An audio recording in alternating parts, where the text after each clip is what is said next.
Hello, my friends. Welcome back to my channel. I'm so happy you're here. And today in this vlog, we're going to read none other than Atmosphere by Taylor Jenkins Reid. So if you want to go on this ride with me where we read about love, space, adventure, friendship, trauma, whatever it is you're here for, we're going to go through it together because I will tell you that this book was a ride for me. And I went in knowing that this book would likely traumatize me. And I'm happy to say she did her job. She over-delivered, in fact. So whether you've read this book or not, I invite you to come along with me, kick back, grab yourself a hot cup of tea or coffee, blanket, whatever, and enjoy watching me lose my mind over this amazing, incredible, wonderful, masterfully done story by Taylor Jenkins Reid. And I'll see y'all in a little bit when I start the book and we talk about my thoughts. Also, have you read this book? Let me know in the comments. Let me know. Have you read it? Okay, let's get into the video. Hey guys, okay, so super quick. We didn't really talk about what this book is about, so let me just give you a quick synopsis preview, okay? So Atmosphere is about Joan Goodwin, and she is a woman in the 1980s who is selected to go through astronaut training. So we follow her as she goes through these things in one timeline, and then in another timeline, she's working at mission control, and she is working on a space mission where something goes wrong and someone who she is in love with is potentially in danger. So that is what we're reading. That's the journey we're going on. Now back to the vlog. Okay, so I'm about 50 pages into Atmosphere by Taylor Jenkins Reid, and we've got to talk about it. So I will say right away, the writing has me hooked. I think she is really good at writing really compelling plot lines and dialogues without pretentiously doing so. I don't know another way to put it. Like, her writing is actually very simplistic. She doesn't use really intricate prose or complicated language. She writes very, very simply, and her books are easy for almost anyone to understand, but it's the way she tells a story and the pacing that makes it so compelling. And so far in the story, we've met Joan, and there's two different timelines happening. So in one timeline, right when we start, we meet her as she's working at the space station. And something you learn right away about astronauts is they don't just go to space, they have multiple roles that they often fill. So she's actually working as what they call Houston, right, in the movies, or whenever you think of astronauts, it's like, Houston, we have a problem. So she's kind of like Houston. She's the one who's in direct verbal contact with the astronauts as they're in space and they're going about their mission. So it talks about her coming into work for the day. There's a shift change, and she sits down and she is having communications with the astronauts. And right now what the astronauts in space are doing is a couple of them are about to go on a spacewalk and fix some of the equipment. I think there's some latches that are stuck and they need to get them loose. Obviously, I'm not an astronaut, but there is an equipment malfunction and they need to fix it by going out into space. And already what you learn is that she has a close relationship with these people who are in space. So she worked with them during training. She has really close bonds with them. And there is one astronaut in particular that she has deeper feelings for. And the way Taylor Jenkins Reid writes, not forbidden love, but like discreet love, like the experience of having deeper feelings for someone where the relationship is complicated and you can't be outward about the love for that person. And so there is a woman who is in space and she is one of the people who is going on the spacewalk, and it just talks about how her speaking as Houston through to this space shuttle is actually kind of an intimate experience, which I thought was really beautiful. So this is all happening. And obviously things already feel tense because it's like, okay, what's going to happen that changes the course of the story in this narrative, in the space mission? And I'm not going to give anything away, but I want to tell you guys the last line of chapter 1. And I was just freaking out when I read this. It says, after, no spoilers, after walking us through what happens in space with these astronauts, it says, these are the last 45 minutes before, is all it says. What? Hello? Like, what does that mean? What does that mean? What do you mean? What do you mean? I am so stressed because, listen, I know how artfully she can rip your heart out. And I know that's going to happen here. And you guys, I completely missed that it says atmosphere, a love story. She knows exactly what she's doing. She knows exactly what she's doing. It's like, we're going to have a really vibey 1980s feminist novel about this woman who becomes an astronaut, but we're just going to poke in a little love story in there that's going to rip your heart out. So, yeah, I have read 50 pages in, so I do know what happens because after this timeline in present day, while something is happening with this mission and she is Houston, we also are now following her in the past as she becomes an astronaut and goes through her training. So it's really fun to read, and you can tell Taylor Jenkins Reid has done so much research on this in a way that is really cool to learn about. I think that most of us have probably always had a curiosity about space and becoming an astronaut and what that entails, and you get to learn that as you read this book, which is so interesting. I'll say one thing that really, it shouldn't have caught me by surprise, but it did, is just how misogynistic, like any other field, the field of becoming an astronaut was. There are some facts that are thrown in here about women in space and how that wasn't allowed for a period of time and the reasons behind it. And so it's just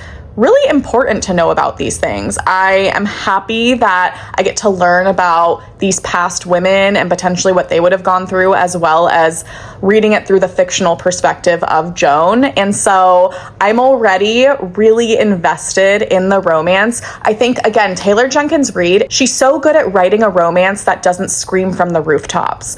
It's very intimate and subtle, and there's like a knowingness to it that doesn't need to force the narrative, but it's just beautiful. And so that has me terrified for what's going to happen. And right now she's kind of just wrapping up her training, and yeah, let's see where this goes. I'm scared, excited, feeling all the things at the same time. Why does she have to make us fall in love with the characters so hard? Especially after the book starts out and kind of this tragedy happens. Now we're going back to the very beginning and falling in love with each person little by little, knowing what's going to happen. Kill me. Just kill me now, actually. Please. The next morning. You know when, like, you know you're about to be traumatized by a book, so you're trying to like process ahead of time what's gonna happen. Yeah. Okay, so dual timeline, right? That's what's happening. Present timeline, stuff's going down in space, and Joan is mission control. She's the one speaking to the astronauts. And dilemmas are happening right now, potentially very tragic dilemmas. And then, again, other timeline is in the past, and we are seeing her build relationships with all of these astronauts. One, in particular, is a very wholesome and heartwarming love story.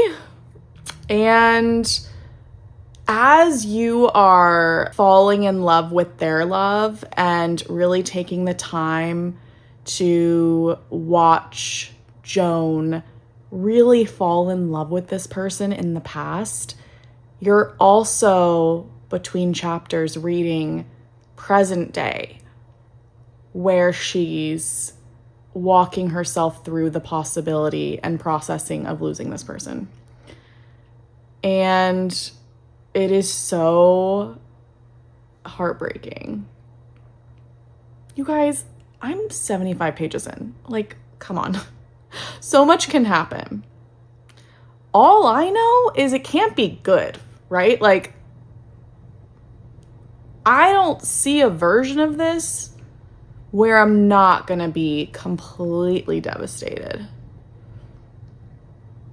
So I'm gonna share one line, and I'm not gonna share the names of the characters so we don't spoil anything, but this is a line that is Joan thinking about this tragic situation that's happening in space that Mission Control is trying to help with. So she talked about how NASA is really a team, and she is the one who is Houston, and she is the one speaking to the crew in space, but they're all kind of behind her helping each other. And she says, if they get the shuttle home with XYZ still alive, the entire campus will share in the relief. And if tragedy strikes, Joan knows this team will also carry that burden together. Still, there is one burden that Joan will have to carry alone. And in case it's not obvious, she's referring to this relationship she has, complicated relationship she has to this one person who's there. It did warn me. It said a love story. I wasn't prepared.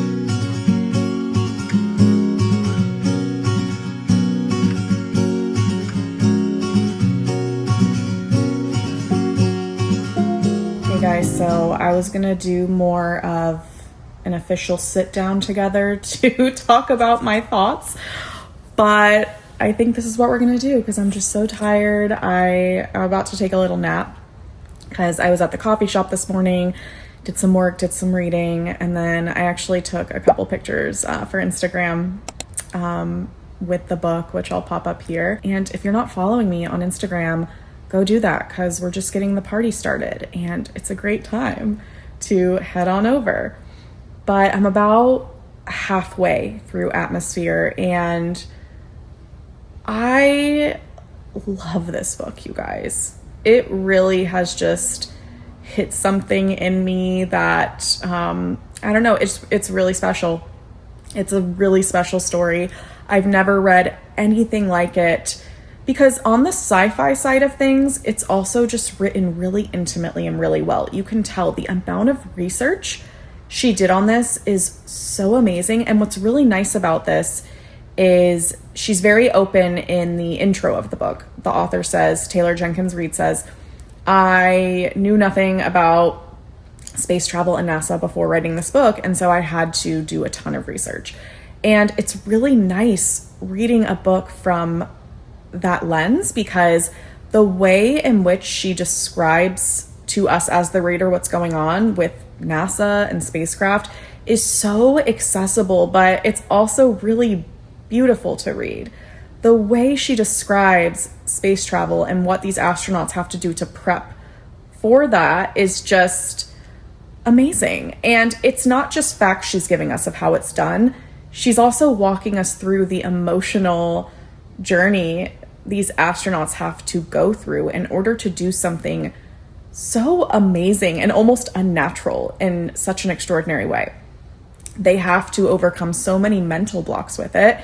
And on top of that, Joan, our character Joan, who I love so much, you are just watching her as a woman in the 1980s navigate not just becoming an astronaut, but being a female doing this, a woman doing this. And it's really special because you also see different approaches that the women have, because it's not just Joan. There's also a woman named Vanessa and Donna and Lydia. And each of these women are approaching being a woman in this journey in very different ways. And they're all just really trying to survive and make it and achieve their dreams in any way they know how. And you're just seeing it through the eyes of Joan, but Joan as a character, you just fall in love with her because you're watching her find her voice. You're watching her navigate being an aunt and having a sister and having people in her personal life that she cares about, people being uncomfortable with how much she's growing into herself as an astronaut and as a person. You're watching her fall in love even when she doesn't even realize she's falling in love. And it's just so pure. I think Taylor Jenkins Reid has a way of writing stories that are so intricate and well fleshed out, but that happen to have a subplot of romance. And I actually thought this as I was reading. I wouldn't even call this a romance subplot. I would call it a love subplot. And I know that sounds kind of cliche, but really, I don't think there's a lot of romance in this book. I think it's just love. And some people might see those as the same thing, but I hope that makes sense what I mean. You're not going to feel fluffy, really, reading this book. You're not going to feel like a warm hug, really. You're getting a warm hug. You're going to feel parts of you that maybe you haven't looked at in a while. And you're going to relate to Joan in some way, whether you're a man or a woman. And I just love her so much. It's so nice to read a fulfilling reading experience, because lately I've just had some books that were not good. Shield of Sparrows, not naming any names. So yeah, I know this is a very informal way to update you, but we're comfortable with each other now, so this is fine.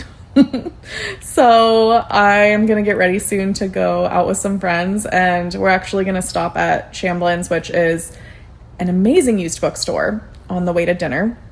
And then we're gonna come back home, and my friends and I are gonna watch Epic the Musical. So Taylor and I love it. We're obsessed with Epic the Musical, but our friends haven't seen it. So we're excited to show it to them for the first time, because I'm in a mood where I want everyone to watch that. I think it's so good. So watch it. If you have not seen it, watch it. Okay.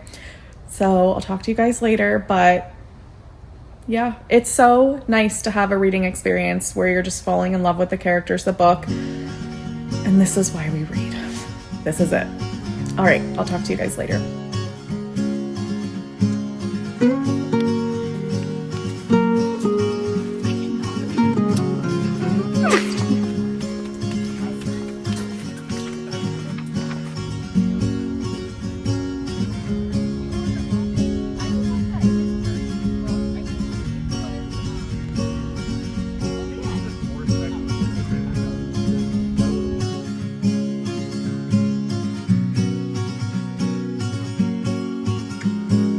So there's a really cute scene just now where the astronauts are about to go out in New Orleans on Bourbon Street, and all of the women go in an e-spirit store to grab some dresses and change, and like they go through the types of clothes they're wearing and everything. And I am a 90s baby. I'm not an 80s baby, but I do remember enough of e-spirit like to get that sense of nostalgia. I don't even know if that company exists anymore. And for all of like those of you who have no idea what that is, like here's an example of what e-spirit is. It's just very, it's very nostalgic. And like, yeah, I just love that. I thought that was so cute. Also, you guys, just don't mind all the clutter behind me, but also this little sign here. So you'll notice it says Booba, which this is where we're gonna get to know each other kind of well here.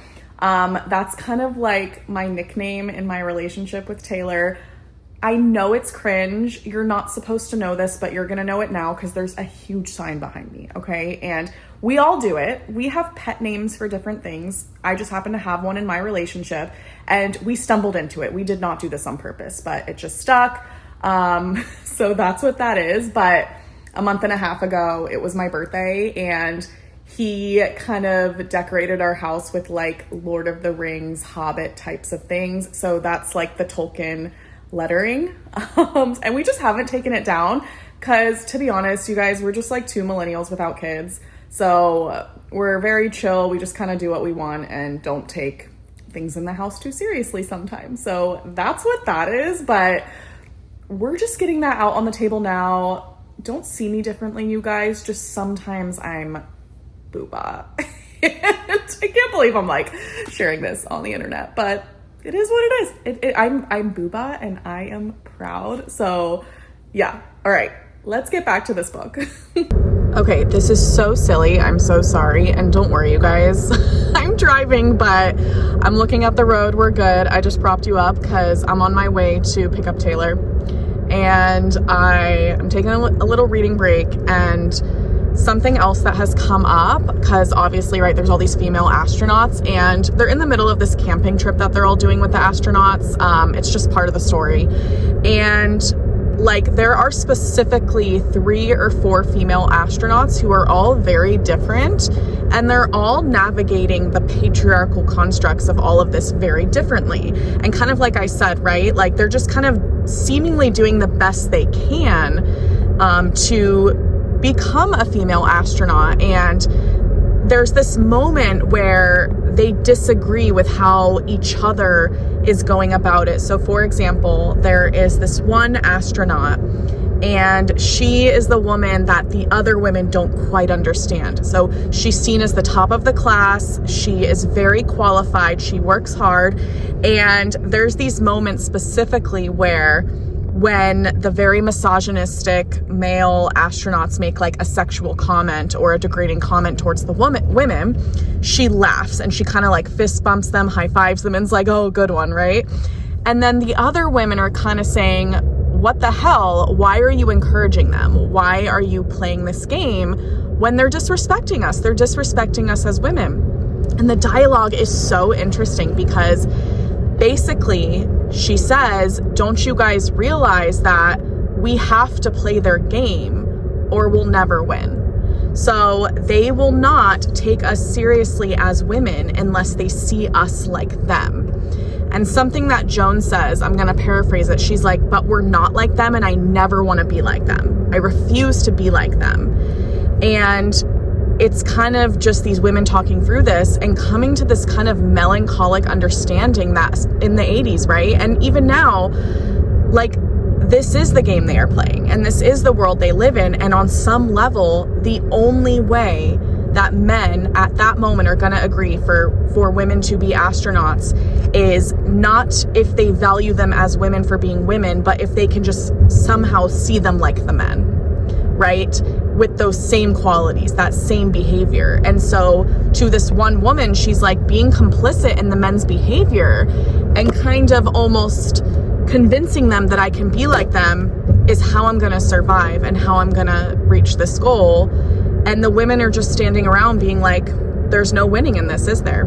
Like, there really isn't an ideal solution. And, you know, throughout this book, these women have not understood each other and how they're acting towards the men, but there's this really beautiful moment where they kind of like exhale and say, we're really all just doing the best we can, aren't we? And there's no right way to go about this as a woman wanting to be approved by the patriarchy, and because they're the ones who decide whether these women, you know, achieve their goals or not. And it was one of my favorite moments I've read so far, and this book is incredibly thought-provoking, I think, for women especially, but also I think men should read this book. I think men reading this book would really allow them to understand what women have gone through and what women are still going through. So I thought that was just really, really insightful.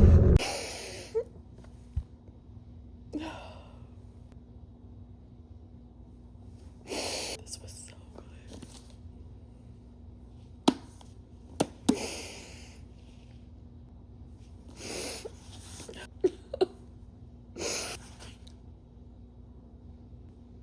Can I just say, Taylor Jenkins Reid, you are a crazy bitch. I love you so much, but you're actually so wrong for this. That you put a love story in these small letters like that? Are you? That's a joke, okay? The best love story I've ever read. So good. This is a masterpiece. Masterpiece. The next morning. Okay, so now that I've recovered from the trauma that is this book, let's talk about my thoughts. So, first off, thank you, Taylor Jenkins Reid, for delivering not just on a masterpiece of a book, but also the emotional damage that I will be going through for the next 7 to 10 business days. I really appreciate that, and that's actually exactly what I expected and wanted. If you are a fan of Taylor Jenkins Reid, I really think you're gonna absolutely love this book, especially if you're an Evelyn Hugo fan. I'll just say that. I think if you love that book, you are going to adore Atmosphere. And in my personal preference, I liked Atmosphere a little better.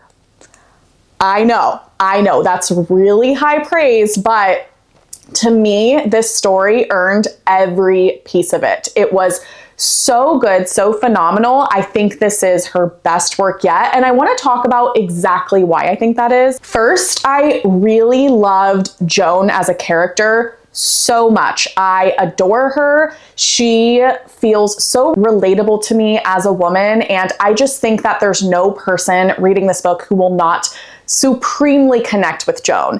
And one of my favorite things about her was just her love for space, but why she felt such a connection to it. And I think it's really best summarized in a specific quote. So Joan is speaking to someone about why she loves space and whether or not she believes in God. And she makes this really beautiful description where she says, "We are the universe. I would go so far as to say that as human beings, we are less of a who and more of a when. We are a moment in time when all of our cells have come together in this body. But our atoms were so many things before, and they will be many things after. The air I'm breathing is the same air your ancestors breathed. Even what is in my body right now, the cells, the air, the bacteria, it is not only mine. It is a point of connection with every other living thing made up of the same kinds of particles ruled by the same physical laws. When you die, someone will bury you or turn your body into ashes. Eventually, you will return to the earth. You are already a part of the earth. What better reason do we have to take care of this earth and everything on it than the knowledge that we are of one another?" There are just so many gorgeous comparisons to space and the human experience in this book. And what I really love about it is Taylor Jenkins Reid, while she really did her research, she makes the reading experience so accessible for those of us who are not astronauts or who do not have an interest in space. And so you really see astronomy and space and all these things through the lens of this character who has fallen in love with it and wants you as the reader to fall in love with her passion as well. It's so beautiful. So another aspect I really loved about this book was the realistic interpretations of feminism and what it meant to be a woman in such a patriarchal society at this time. And it's no secret that becoming an astronaut at that time was extremely hard for women to get into. And there's so many conversations that come up in this book that are humbling and allow us to understand how difficult it was to do feminism correctly. So there's this one character specifically named Lydia. She's one of the women that Joan becomes friends with in a way while they're training to become astronauts. And Lydia is very much what we would now call a pick-me girl. So she laughs at all of the crude jokes that the men makes, and she's not really willing to stand up for other women. And all the other women in training kind of are confused by her, and they're wondering, why is she so quick to just go along with the narratives that the men are offering? And there's this realistic conversation that her and the other women have that is so fascinating, that essentially comes down to all of them are just doing the best they can to achieve their dreams in this world that is run by men. And so there's this line that I really thought was thought-provoking. And this is a small scene where the women are confronting Lydia about going along with the men's behavior. "You sound like them," Donna said. "Well, isn't that sort of the point?" Lydia said. "If you just go with the flow, they'd stop eventually and see that we're just like them." "I don't want to be like them," Joan said. "We have to be like them," Lydia said. "That's why they are letting women into the program, because we have finally convinced them we are just as good as them." "She has a point," Donna said, sighing. "No one at NASA is thinking, let's see how women do it. They're thinking, maybe we should give them a chance to prove they are just like us." And this is such a sobering concept to consider when, as women, we are attempting to thrive in a patriarchally led society. And as women, we know the benefits and gifts we have to offer because we are women, but especially during this time, the only chance these women had of moving up in that society was convincing the men that they could be just like them. And I just have never really heard it described in that way before. And so I really appreciated that perspective. And I thought it was humbling, to say the least. Because I think with feminism today, there's a lot of judgment and moral superiority that happens where you have to do feminism right and it has to look a specific way. And at the end of the day, so many of us as women are just doing the best we can to survive, especially in the 1980s. And so it just really brings me back to the fact that as women, we need to be having more conversations and speaking to each other rather than about each other, as cheesy as that sounds, to solve that problem. Another thing about this book I loved that honestly I did not expect was the conversations about motherhood and caring for a child. So I do not have a child. We are childless millennials in this household.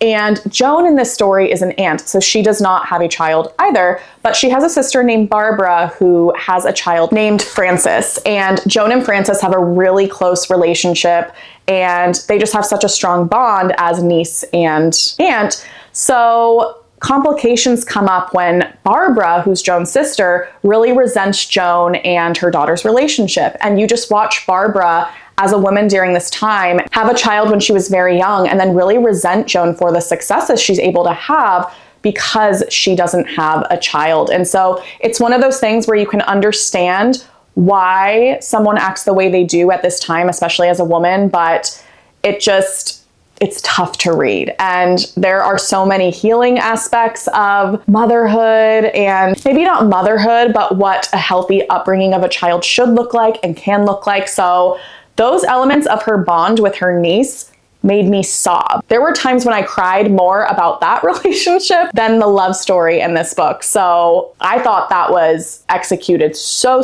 well. Also, Taylor Jenkins Reid is a master at perfectly timed suspense. So she very expertly and simply guides you through every human emotion that you would be experiencing if you were a character in this book. And we're not dealing with everyday things here. We're dealing with people who are going to space, potentially dealing with a very tragic situation along with a love story. By the end of this book, I was genuinely holding my breath, crying my eyes out, gasping when I read a sentence. That is how emotionally invested I was in this book. And she makes it so easy to do that. And I will have you know, I am an ugly crier when I really get touched by a book, but it does not come to me easily to have that reaction with books. She really knows how to paint a human experience in a way that I'm not sure if I've read anywhere else in exactly the way she does it. And of course, with Taylor Jenkins Reid, the way she writes about love is just top tier. No one's in her league. It is absolutely incredible. I think one of my favorite quotes that she wrote about just falling in love and meeting that person is, "Joan knew who it was before she saw her face. She also knew there was a scientific explanation for these moments in which she felt she could sense the future. Information was being received at such a rapid speed that it felt as if the reaction was coming in before the stimulus. But the sensation was eerie nonetheless. She understood why people got confused sometimes and started calling things fate." Please read this book. If you do nothing else today, this week, this month, read this book. It is also a fantastic Pride Month pick. And I also said in my summer video, I think summertime is the great season of the year to read books about space. Don't ask me why, it just gives me those vibes. So if you've read this book, please let me know your thoughts in the comments, whether you loved it or whether it wasn't for you. I want to hear everything. And if you haven't picked up this book yet, tell me if you're interested, because I just want to talk to everybody about this book. I'm recommending it to anyone I know. And I obviously loved it because I tabbed the absolute hell out of this book. So thank you, Taylor Jenkins Reid, for another traumatic experience. And if you enjoyed today's video, please drop a like and subscribe. I would very much appreciate it. And I will see y'all in a future video. All right, bye.